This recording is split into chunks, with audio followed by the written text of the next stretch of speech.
देशभरात NEET परीक्षेतील कथित गैरप्रकारावरून विद्यार्थी, पालक आणि विविध संघटनांमध्ये तीव्र नाराजी व्यक्त होत असताना त्याचे पडसाद आता पालघर जिल्ह्यातही उमटले आहेत. दिल्लीतील जंतर मंतर येथे पर्यावरण कार्यकर्ते सोनम वांगचुक यांच्या नेतृत्वाखाली सुरू असलेल्या आंदोलनाला पाठिंबा दर्शवत पालघर शहरातील हुतात्मा चौक येथे भर पावसात आंदोलन करण्यात आले.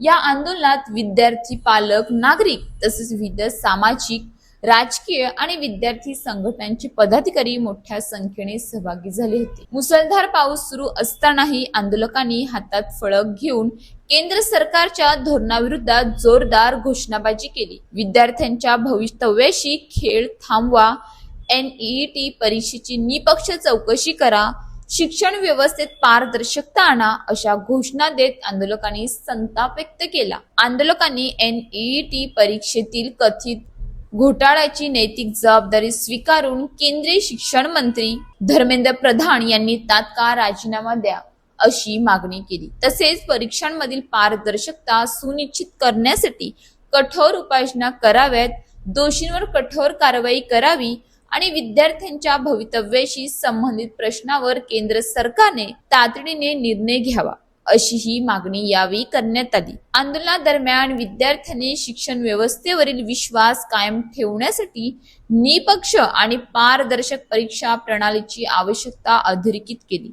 भविष्यात अशा घटना पुन्हा घडू नयेत यासाठी सरकारने ठोस पावले उचलावीत अशी भूमिका आंदोलकांनी मांडली. विद्यार्थ्यांचे भविष्य कोणत्याही राजकारणापेक्षा मोठे आहे. परीक्षा व्यवस्थेवर विश्वास टिकवायचा असेल तर प्रत्येक गैरप्रकाराची निपक्ष चौकशी करून दोषींवर कठोर कारवाई आणि शिक्षण व्यवस्थेत संपूर्ण पारदर्शकता आणणे हीच काळाची गरज आहे. नहीं चलेगी, तानाशाही नहीं चलेगी, नहीं चलेगी, नहीं चलेगी, तानाशाही नहीं चलेगी, नहीं चलेगी, नहीं चलेगी, तानाशाही नहीं चलेगी। हम सब एक हैं, गली गली में शोर है, मोदी सरकार चोर है।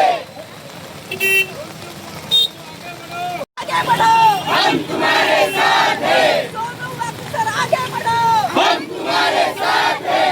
नहीं चलेगी, अशाच ताज्या बातम्यांसाठी आमच्या न्यूज पोलीस रिपोर्टर चॅनलला लगेच सबस्क्राईब करा आणि बेल आयकॉन दाबायला विसरू नका.